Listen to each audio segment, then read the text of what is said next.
I'm Mark Golub, and in the news, we continue to speak with outstanding figures on the American scene to get their analysis of President Obama's decision to permit an anti-Israel resolution on settlements to be passed by the UN Security Council, and then the address by Secretary of State John Kerry, which sought to justify that abstention. On this edition of In the News, I'm so pleased to have back on our JBS phones from Washington, D.C., Elliott Abrams, who served in foreign policy positions for President Ronald Reagan and then for President George W. Bush. He's now a senior fellow for Middle Eastern Studies at the Council on Foreign Affairs. And Elliott, thank you so much for joining us again. It's a pleasure. Elliott, the first question's simple. When you heard that the United States chose to abstain on the UN security resolution, what were your thoughts? What went through your mind? I thought that it was not surprising because we'd been hearing in the news for months about President Obama doing something late in his term. But I thought doing it this late after the election and not even presenting his own plan, allowing the UN to stab Israel this way, was just really horrifying. Mm-hmm. Elliott, I called it a diplomatic betrayal. Am I going too far by saying that? No, you're not. It's been decades since the United States permitted anything like this to happen. Secretary Kerry, in his speech, tried to say, this is not so new. We do this all the time. It's happened many times.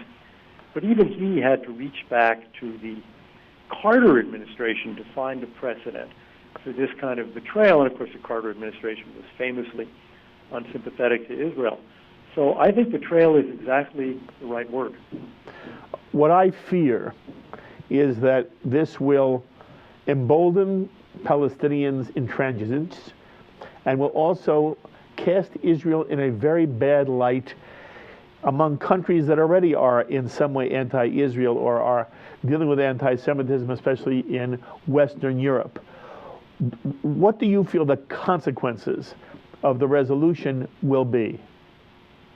Well, I agree with you. I think that there are potentially real practical consequences here. It's bad enough that the United States walks away from an ally, which, it's the end of the Obama term, so that will not presumably happen in the new administration. But the resolution's on the books. It calls for countries to distinguish between Green Line Israel, behind the 67 lines, and what it calls the occupied Palestinian territories, which is an invitation for a boycott. And it says this is a flagrant settlement or flagrant violation of international law. Yes. Which is an invitation to prosecute Israeli officials or settlers. So that goes on regardless of who's president of the United States. Elliott, why do you think the president chose to, sort of, as you say, stab Israel or betray Israel at the 11th, 12th hour of his presidency? What do you think was behind it? Well, that's a very good question. Kerry argued that we did it because we're for peace. And the settlements are gobbling up the West Bank and peace is disappearing. Yes. This is nonsense. It's just nonsense. It is simply not true. So your question is not answered by Kerry's speech. I think the president, that is to say President Obama, first of all, thinks that he has some kind of special role to play in the Middle East because of his own personal background. He said this in 2009. He's saying it again at the end. He thinks Israel is an all-powerful country in the Middle East, and it is his job to counterbalance their power, I think, by weakening Israel and strengthening the Palestinians. He may not have strengthened the Palestinians with this. I don't think he did. But he certainly weakened Israel. Mm-hmm. And I assume that part of it is just taking a shot at Prime Minister Netanyahu, whom he's come to dislike. But to do this, as you said, this isn't even the 11th hour, it's almost the 12th hour. Yes. With just a few weeks to go, I think however you explain it, it's indefensible. Elliott, you wrote a brilliant piece with Michael Singh, which is entitled "The United States Just Made Middle East Peace Harder." You argue that in this piece, contrary to what Secretary Kerry tried to tell the American people, you feel that this resolution and Obama's permitting it to be passed in the UN Security Council is going to make a resolution of the Israeli-Palestinian conflict more difficult. What's the key reason why? It makes the Palestinians less likely to compromise. It calls everything occupied Palestinian territory, including the Jewish quarter of Jerusalem. Yes. It means it weakens Israel in the negotiation, but it tells the Palestinians, your plan, which is don't negotiate, go to New York, go to the UN, keep on going to the UN, is working. So I think it just makes compromise harder on both sides, and it makes a final status negotiation that much further away. I don't see how it strengthens the Palestinians, I have to say. Mm-hmm. I don't see how it does them much good. But I do think that it makes comprehensive negotiations harder and more distant.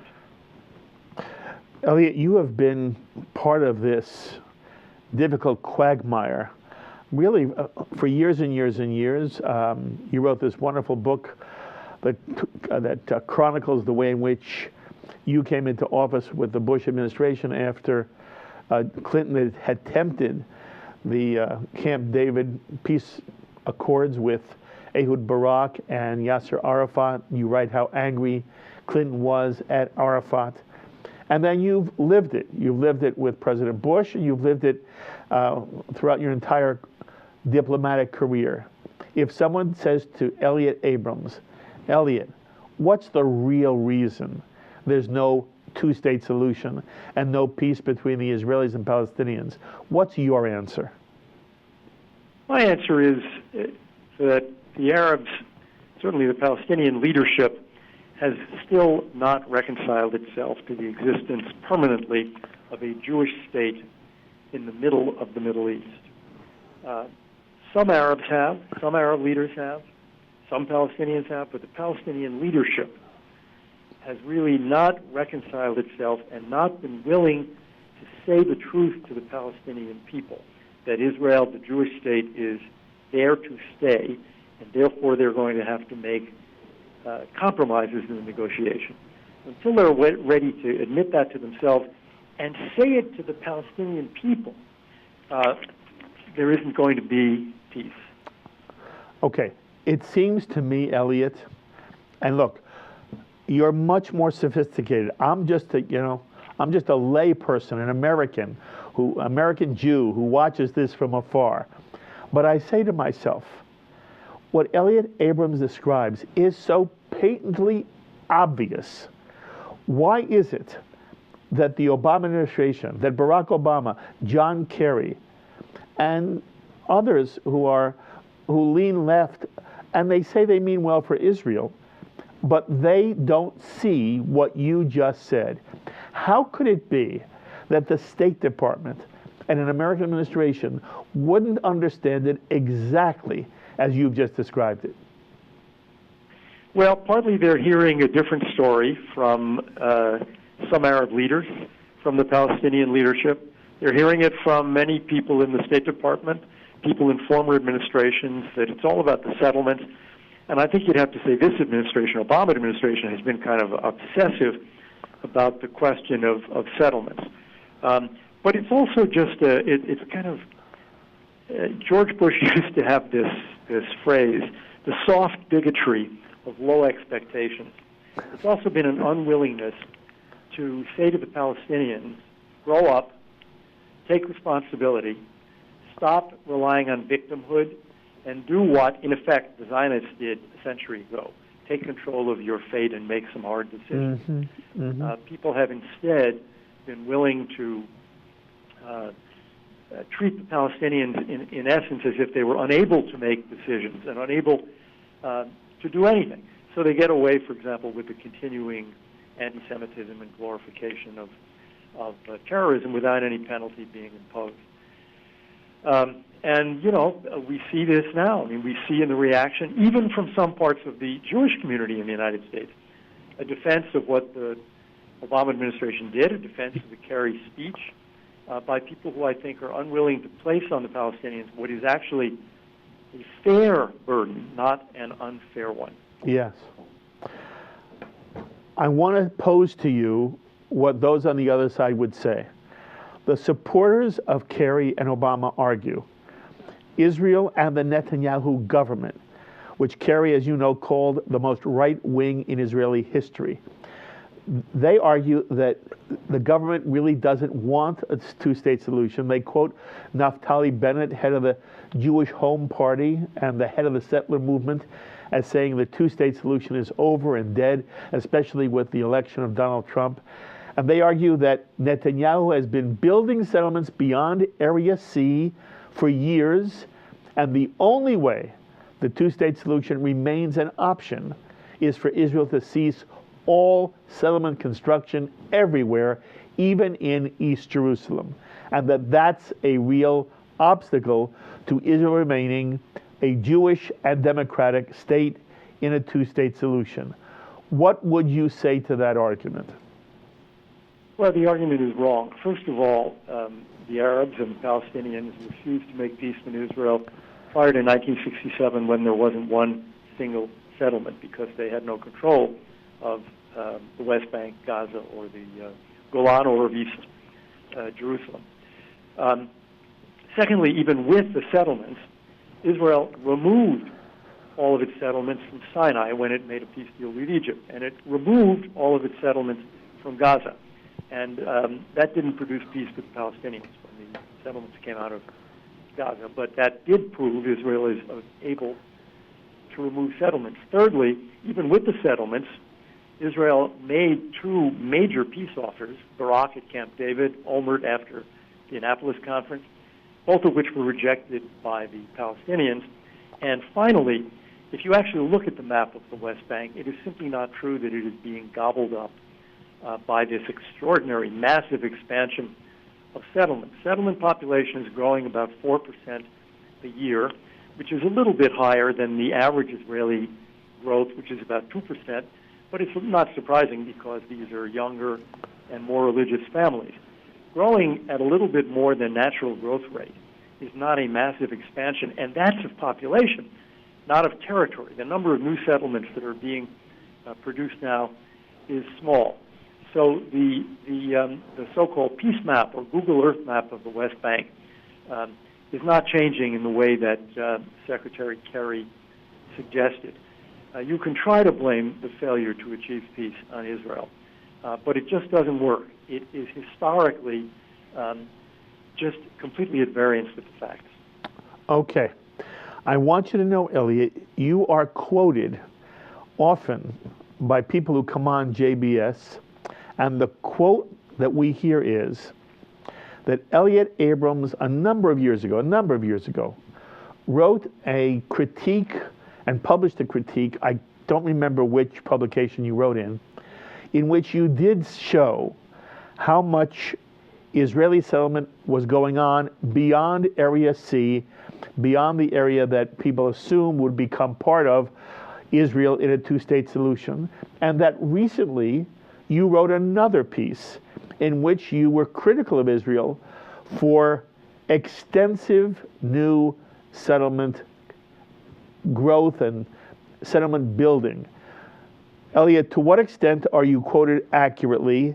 How would you now describe, and you sort of touched on it a moment ago, but I want you to talk about it in terms of pieces you've actually written. How do you describe settlement expansion under Prime Minister Netanyahu? Well, as I said, 4% population growth a year in the 8 years that he's been Prime Minister now.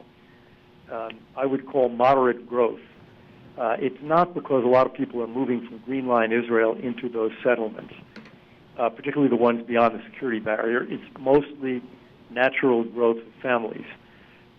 So there is growth of the settler population, and I think one should admit, and I've written this, as the population grows, the number of people who live there and don't want to move out and who vote is larger. And in Israel's system of coalition government, that means that the voices that say, no, don't move any settlements out, are stronger. That's a fact, I think, of politics in Israel. And I don't see it as wise for Israel to annex large portions of the West Bank with the millions of Arabs who live in them. I don't think that's wise. My own view is that whatever lies beyond the security barrier, and maybe it's Jordan someday that lies beyond that security barrier, it isn't Israel. I don't think that Israel's ambition should be to absorb all of the West Bank and the millions of Arabs there. But I don't think you can say that there is a kind of massive land grab.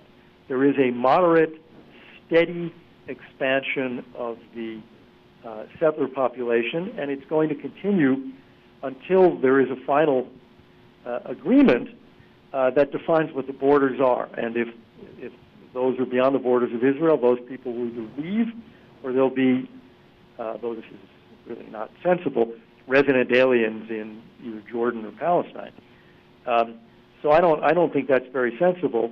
And it ought to move the Palestinians to try for a peace settlement so that they can resolve where the borders are. Yes. So it has not had that impact on it.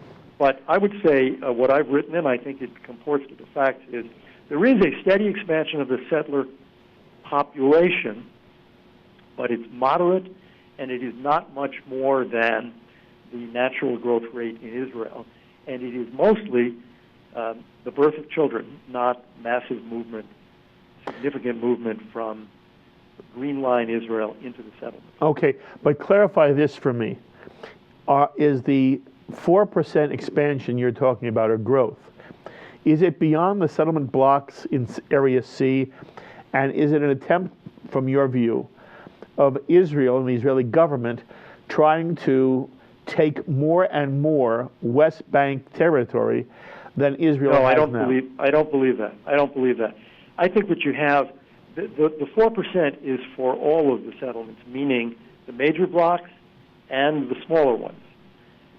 It covers both. It's very hard to get this data, by the way, and so tease it out, but it covers both. I don't think the government of Israel is attempting to expand.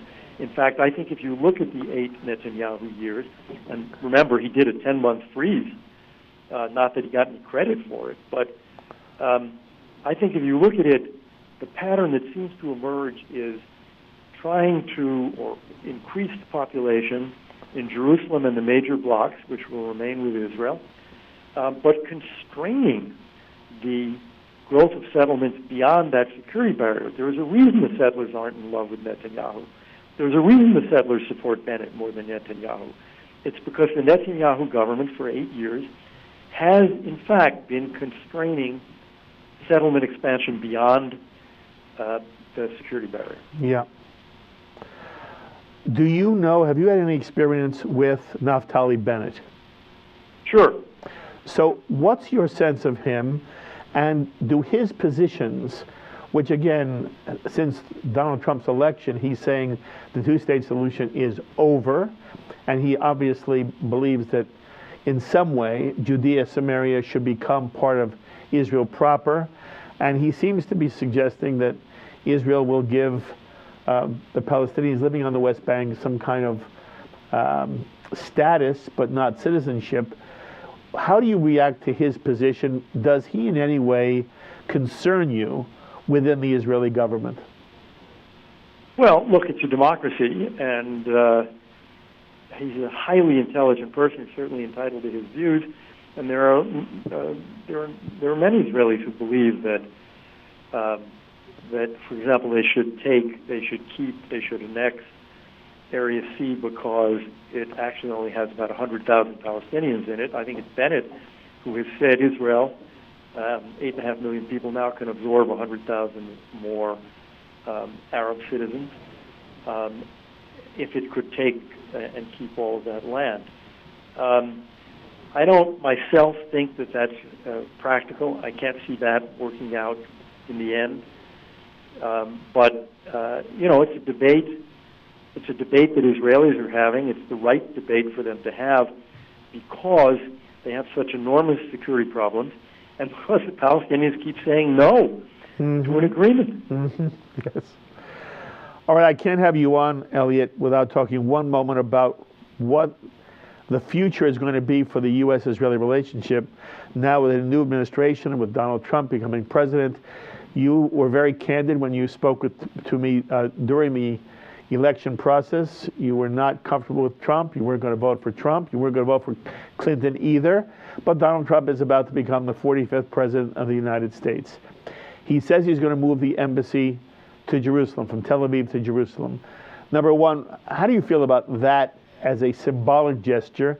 And in general, what do you forecast for the U.S.-Israeli relationship under President Trump?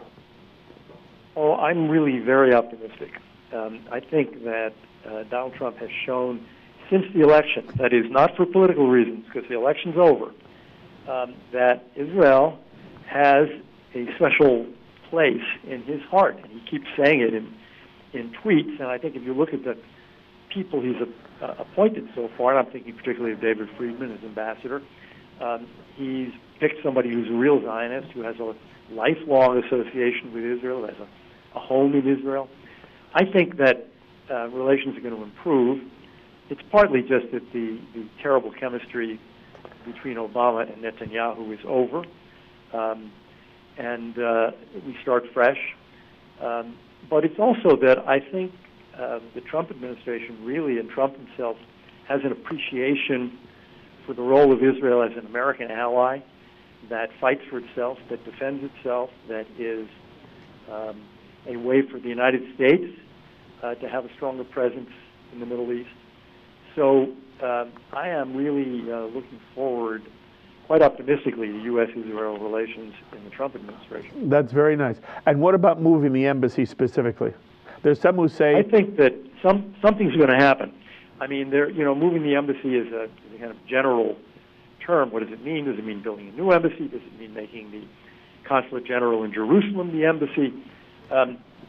We'll see exactly what it means, but I am pretty confident, and this has been said since the election, so it isn't just politics, that Donald Trump is going to do something. And my suspicion is that when you walk by what's now the Consulate General on Agron Street in Jerusalem, you're going to see a sign that says Embassy of the United States of America. Very interesting. Also, David Friedman, my understanding is, came out of nowhere. He was not a member of the diplomatic circle before Donald Trump nominated him to be the American ambassador to Israel. First of all, do you know anything about him personally? You referenced him a moment ago, but how do you feel a Friedman ambassadorship will impact in any way U.S.-Israeli relations? I think it will. First of all, I think he's a terrific guy. He's one of the most prominent lawyers in America. If you talk to people in corporate law and ask about the field of bankruptcy law, he is a superstar. He's really one of the leading lawyers in this field in the country. And he achieved that on his own. He achieved that as a self-made man. His father was an Orthodox rabbi. I think that Israel's very lucky. What do you want in an ambassador? You know what you want most of all? You want someone who can pick up the phone and call the President of the United States. Yes. And they're going to have that. They're going to have an ambassador who's a personal friend, yes, who has represented Donald Trump for about 15 years, who can pick up the phone, who, when he goes to Washington, doesn't have to worry about, gee, do you think the President might give me a minute for a photo op? No. This is a personal relationship. So the Israelis, I think, have lucked out. It surprised me, Elliott, that so many people were upset by Friedman's nomination when for so long the Jewish community has been complaining about an Arabist State Department. And now, as you say, you have someone who is clearly committed to the State of Israel and is a friend of the family. I am told, I don't know, I'm just telling you what I've been told, that it was Jared Kushner who also suggested Friedman to his father, and that Jared Kushner himself has a very interesting role to play in the administration as a whole and in the Israeli-U.S. relationship. Any comment about that at all? Well, you're getting into an area I don't know much about, but I can tell you that from what I've been told, Jared Kushner, David Friedman have known each other also for about 10 years and have a close relationship, and I think that that also helps Friedman in the sense and that he can pick up the phone and also call someone who apparently is going to have a significant role, at least on these issues in the administration. So I've been very unhappy with the reaction in some parts of the press and some parts of even the Jewish community on this, because if you talk to David Friedman, I've had the opportunity to do so, you see why he's become such a prominent, successful lawyer, because he's smart and thoughtful and easy to talk to. And apparently has pretty good Hebrew. So I think the Israelis are going to find that they really did have a piece of luck when the president-elect chose someone with such a commitment to Israel to be his ambassador. Elliott, talking to you on this edition of In the News, you sound much more optimistic than you sounded during the election. Am I reading you correctly? Right. No, you're absolutely right. I've been very impressed with what's happened since the election. Many of the choices for people in the cabinet, for example, and many of the things that Donald Trump himself has said, not least when it comes to the Middle East and when it comes to Israel. So I am much more optimistic. Elliott, I keep telling you all the time, you're one of my favorite people. I loved seeing you in Washington when we were together at the Conference of Presidents Hanukkah party, which was yes. a lovely event. And I just think you continue to write, you speak in an eloquent way, and it is always an honor for me to have you on JBS. Thank you for making time for me. You have a happy, healthy new year in 2017. I hope it's when we see each other often and speak to each other often. My sentiments exactly. Happy New Year, Mark. Thank you. Elliott Abrams, a senior fellow for Middle Eastern Studies at the Council on Foreign Affairs. A very different perspective than when he had the perspective he had last time, when he was very upset with both candidates, but was not going to vote for Donald Trump. It's interesting to hear how he has moved since then. My thanks, as always, to our director, Sloan Copeland, production coordinator, Serge Goldberg, JBS's associate director, Dara Golub, editors, Dennis Golan and John McDevitt, and to the producer of In the News, Carol Lilienthal. Until the next time, I'm Mark Golub. Be well, my friends.